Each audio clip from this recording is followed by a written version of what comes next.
বিসমিল্লাহির রহমানির রহিম। সুপ্রিয় দর্শকবৃন্দ, আসসালামু আলাইকুম ওয়া রাহমাতুল্লাহি ওয়া বারাকাতুহু। আজকে যুগান্তরে একটা নিউজ করেছে, সেখানে বলেছে জাতীয় পার্টিকে প্রধান বিরোধী দল হিসেবে দেখতে চায় ভারত। এইটা হইল যুগান্তর লিড নিউজ। ভিতরে নিউজটা হইল গণ অধিকার পরিষদের ভারপ্রাপ্ত সভাপতি ফারুক হাসান তাকে উদ্ধৃত করে কথা বলেছে। ফারুক হাসান ঠাকুরগাঁয়ে এক সংবাদ সম্মেলন করেছেন, সেখানে উনি এই মন্তব্যটা করেছেন। ফারুক হাসান হইল গণফোরাম গণ অধিকার পরিষদের একজন নেতা এবং নিজেকে জুলাই যোদ্ধা দাবি করেন। আপনারা জানবেন, এই ফারুক হাসান গণ অভ্যুত্থানের পরে, শেখ হাসিনা চলে যাওয়ার পরে জাতীয় শহীদ মিনারে একটা কর্মসূচি হয়, সেখানে তার বেফাস কথার কারণে ওইখানে স্থানীয় যে সমস্ত ছাত্র জনতা ছিল তাকে গণপিটুনি দেয় এবং গণপিটুনিতে সে নিজেকে রক্ষার জন্য দৌড়িয়ে আত্মরক্ষার চেষ্টা করে, কিন্তু তারপর সে গণপিটুনি থেকে রক্ষা হয় না।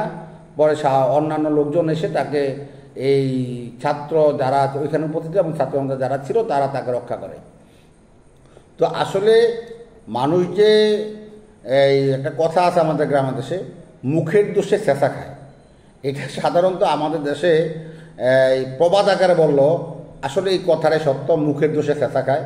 এই ফারুক হাসানের অবস্থাটা আছে এবং তাদের এই কথাবার্তা আচরণের কারণে তার এবং তার দলের যে এই দলের যে সেক্রেটারি, এই দুইজনের কথাবার্তা এবং আচরণের কারণে একটা আগামী দিনে একটা উজ্জ্বল নক্ষত্র হিসেবে যে আবির্ভূত হয়েছিল ভিপি নূর, তার রাজনৈতিক ক্যারিয়ারটা এখন ধ্বংসের পথে। আমি মনে করি তার রাজনৈতিক ক্যারিয়ারটা ধ্বংসের পথে। তারা এভাবে কথা বলে সকল দলের মানুষের কাছে তারা বিতর্কিত হয়েছেন এবং অনেক ধরনের শত্রু তারা তৈরি করেছেন। ফারুক হোসেন সে এই কথা বলার পরে আরও বলছেন, জাতীয় পার্টি যদি নির্বাচনে অংশ নেয় তবে তারা 100-র বেশি আসনে জয়ী হতে পারবে। মানে জাতীয় পার্টি যদি নির্বাচনে অংশ নেয় তাহলে 100-র বেশি আসনে জাতীয় পার্টি জয়ী হবে। কারণ এটা তারা বুঝতে পারতেছে যদি জাতীয় পার্টি নির্বাচনে অংশ নেয়। কারণ জাতীয় পার্টির শাসন আমলে যেই উন্নয়ন, গঠনমূলক উন্নয়ন, দেশ গঠনের উন্নয়ন, প্রশাসনিক বিকেন্দ্রীকরণ, স্থানীয় সরকার বিকেন্দ্রীকরণ এবং অর্থনীতি উন্নয়নের জন্য যে পদক্ষেপ নেওয়া এবং কৃষি বিপ্লব ঘটানো, গার্মেন্ট বিপ্লব ঘটানো, রাষ্ট্র ধর্ম ইসলাম করা, জাতীয় পার্টির যে উন্নয়নগুলো আছে, আমি যদি কখনো সুযোগ পাই তাহলে অন্তত কিছু অংশ তুলে ধরার চেষ্টা করব। সেগুলা যদি মানুষ মূল্যায়ন করে, মানুষ মনে করবে সেক্ষেত্রে জাতীয় পার্টি 100-র উপর 100 আসন না, আমি মনে করি একটা ম্যাজিক ফিগার জাতীয় পার্টি পাবে। এখন এদের ফারুক হাসানদের ভয়টা ওইখানে।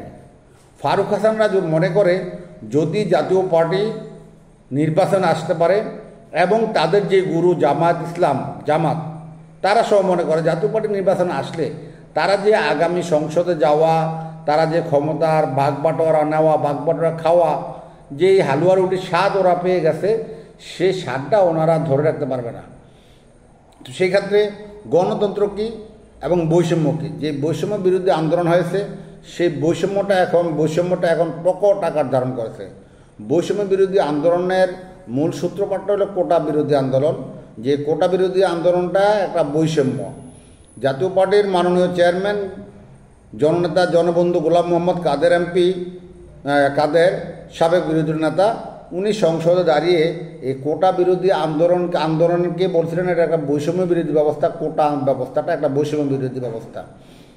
তারপর থেকে কোটা বিরোধী নামটা হয়ে যায় বৈষম্য বিরোধী। এখন এই নির্বাচনে জাতীয় পার্টি নির্বাচনের আগেই জাতীয় পার্টি বৈষম্যের শিকার হয়েছে। এখানে উনি আরও বলছেন, এক পেশে পরিস্থিতিতে জাতীয় পার্টি নির্বাচন লড়লে নিশ্চিতভাবেই ভালো ফল করবে। আমি কোট করছি, আপনারা যুগান্তরে এই নিউজটা দেখতে পারেন। তার যে বক্তব্য, আসলে জাতীয় পার্টি স্বৈরাচারের দোষর, জাতীয় পার্টি ফ্যাসিস্টের দোষর, জাতীয় পার্টির এই দোষ, জাতীয় পার্টির সেই দোষ, এগুলো মুখ্য বিষয় না। এগুলো মুখ্য বিষয় না। মুখ্য বিষয় হলো যদি জাতীয় পার্টি মাঠে থাকে, এদেশের মানুষ বিএনপির বাইরে যদি কাউকে বেছে নিতে চায় তাহলে সেটা জাতীয় পার্টি। তাদের গুরু জামাত সহ তাদেরকে জনগণ বেছে নেবে না, এই জিনিসটা তারা মোটামুটি নিশ্চিত। আর এই কারণেই জাতীয় পার্টিকে কীভাবে মাঠ থেকে সরিয়ে দেওয়া যায় এটাই তাদের কাজ। আপনারা দেখেন এর সাথে কয়েকজন উপদেষ্টা জড়িত আছে, তাদের সাথে কয়েকজন উপদেষ্টা জড়িত আছে। জাতীয় পার্টির অফিসে আগুন দেওয়া হলো, সেই বিষয় নিয়ে একটা কথা উপদেষ্টা বললেন না। এক উপদেষ্টা নূর আহত হওয়ায় তার জন্য গভীর নিন্দা জানিয়েছেন। উনি কাকে নিন্দাটা জানিয়েছেন আমি জানি না।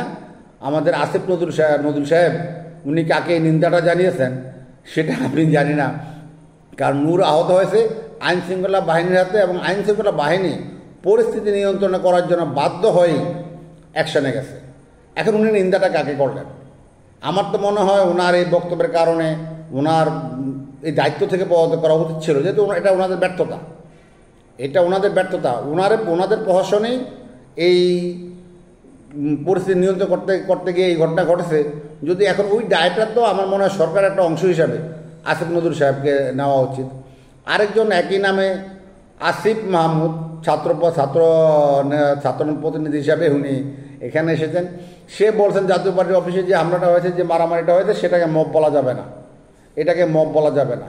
তো মবতন্ত্র মব ভায়োলেন্স ওনারা প্রতিষ্ঠিত করার চেষ্টা করছেন, এবং ওনারা চাইছেন জাতীয় পার্টিকে কীভাবে মাঠ থেকে সরিয়ে দেওয়া যায়। কিন্তু আইন বা যেই প্রচলিত যে আইন আছে সেই আইনে জাতীয় পার্টিকে মাঠ থেকে সরিয়ে দেওয়ার কোনো সুযোগ ওনারা পাচ্ছেন না। এই জন্য একটা অস্থিরতা তৈরি করছেন, এবং কিছু লোককে ওনারা মাঠে নামিয়েছেন। যত কিছুই করে তাদের পরিস্থিতি নিয়ন্ত্রণের বাইরে চলে যাচ্ছে। আমি গতকালকে সারাদিন জাতীয় পার্টির কেন্দ্রীয় কার্যালয়ে ছিলাম। আমি খুব অবাক হয়েছি ওইখানে গিয়ে, এবং শুধু অবাক হইনি, আমি অত্যন্ত খুশি হয়েছি এবং গর্ববোধ করছি। এই কারণে জাতীয় পার্টির উপরে এত দমনপীড়নে পড়ে বিভিন্ন জেলা থেকে শত শত লোক প্রতিদিন আসছে, এবং জমজমাট থাকছে জাতীয় পার্টির অফিসটা। সেখানে জাতীয় পার্টির মাননীয় চেয়ারম্যান জিএম কাদের এবং মহাসচিব ব্যারিস্টার শামীম হায়দার পাটোয়ারি, এবং জাতীয় পার্টির যেই তরুণ তুর্কি, জাতীয় পার্টির প্রেসিডেন্ট বৃন্দ মনিরুল ইসলাম মিলন, ইঞ্জিনিয়ার ইকবাল হোসেন তাপস, তারপরে আব্দুল সবুর আসুদ, তারপর সাইফুদ্দিন মিলন, রেজাল ইসলাম ভুইয়ারা সহ যেভাবে সার্বক্ষণিক সার্ভিসটা দিচ্ছে এবং তারা অক্লান্ত পরিশ্রম করছে। আজকেও জাতীয় পার্টির একটা প্রতিনিধি দল নির্বাচন কমিশনে গিয়েছে। ওনারা এই রুহুল আমিন হাওলাদার গংরাজ যে কাউন্সিল করেছে, সেই কাউন্সিলটা জাতীয় পার্টির গঠনতন্ত্র অনুযায়ী বৈধ না, এবং ওনারা যে আবেদনটা করছে সেই আবেদনটা বৈধ না, এই মর্মে আইনি ব্যাখ্যা এবং গণতন্ত্রের যে ব্যাখ্যা সেটা নির্বাচন কমিশনে অবহিত করেছে। এবং আমরা আশা করছি আমরা নির্বাচন কমিশন থেকে খুব দ্রুত একটা সিদ্ধান্ত পাবো। নির্বাচন কমিশনার কয়েকদিন আগে আমি একটা কর্ণে করেছিলাম, সিইসি যেই মন্তব্যটা করেছেন এটা খুব একটা বালখিল্য আচরণ। ওনার এই আচরণে আমার মনে হয় না ওনার কাছ থেকে কেউ নিরপেক্ষ কোনো ভূমিকা আশা করতে পারে, এবং ওনার মাধ্যমে একটা ভালো নির্বাচন হতে পারে। তবে পরিণতিটা যে কিছুদিন আগে আমাদের একজন সাবেক সিইসি গ্রেপ্তার হলেন, আরও দুইজন সিইসি পলাতক আছেন, হয়তো ভবিষ্যতে ওনার ক্ষেত্রে এই ঘটনাটা ঘটতে পারে। ওনাকে হয় পলাতক হতে হবে, অথবা ওনাকেও কারাবরণ করতে হবে, কারণ উনি ওই পথেই হাঁটছেন। আমি যতটুকু দেখছি ওই পথে হাঁটছেন। যাই হোক, এখন যেটা আশঙ্কার জায়গা, ওদের জাতীয় পার্টি যদি নির্বাচনে অংশগ্রহণ করতে পারে তাহলে জাতীয় পার্টি 100-র উপরে আসন পেয়ে প্রধান বিরোধী দল হতে পারে। কিন্তু আমরা মনে করছি জাতীয় পার্টি 100-র উপরে না, জাতীয় পার্টি ম্যাজিক ফিগার, ক্ষমতা যাওয়ার যে ম্যাজিক ফিগার সেটা পেতে পারে। এবং উনি এখানে আরও একটু বলছেন যদি এক পেশে নির্বাচন হয় সেক্ষেত্রেও জাতীয় পার্টি ভালো ফল করবে। এটা ফারুক হাসানের কথা। ফারুক হাসানদের পায়ের তলায় যে মাটি নাই এবং তাদের যে জনভিত্তি নাই, তাদের একটা উজ্জ্বল ভবিষ্যৎ ছিল। কিন্তু তারা এই নিষিদ্ধের দাবি খেলা, তারা ফ্যাসিবাদে যে নতুন কালচার তৈরি করছে, মবতন্ত্রের যে নতুন কালচার তৈরি করছে, এই কালচারে তাদের প্রতি যে শ্রদ্ধাবোধটা ছিল, যে মানুষের যে একটা ভালো ধারণা ছিল, এটা খুব দ্রুতই মানুষ তাদের থেকে মুখ ফিরিয়ে নিয়েছে। তাদের প্রতি যে শ্রদ্ধাবোধটা ছিল সেটা এখন আর নাই। তো ওরা এখন চিন্তা করতেছে ঘোলা পানিতে মাছ শিকার করা যায় কীভাবে। আসলে ঘোলা পানিতে মাছ শিকার করাটাও কঠিন। পরিষ্কার পানিতে মাছ ধরাটা তো মানে ঘোলা পানি আর পরিষ্কার পানির মধ্যে, আমি ছোটোবেলায় অনেক মাছ ধরছি, ঘোলা পানি আর পরিষ্কার পানির মধ্যে মাছ শিকারের একটা পার্থক্য আছে। যাই ওনারা কোনভাবে মাছ শিকার করবেন সেটা না, তবে ওনাদের মাছ শিকার করার যেই এই সমূহ সম্ভাবনা আমি আপাতত দেখছি না, যে আশা করি আপাতত দেখছি না। আমি আর কথাটা বাড়াচ্ছি না। আমি আশা করি যারা আমার ভিডিওটি দেখছেন সবাই আমার ভিডিওতে মন্তব্য করবেন, আমার পাশে থাকবেন, সাবস্ক্রাইব করবেন। আল্লাহ আপনাদের সবাইকে হেফাজত করুক। আসসালামু আলাইকুম রহমতুল্লাহি ওয়া বারাকাতুহু।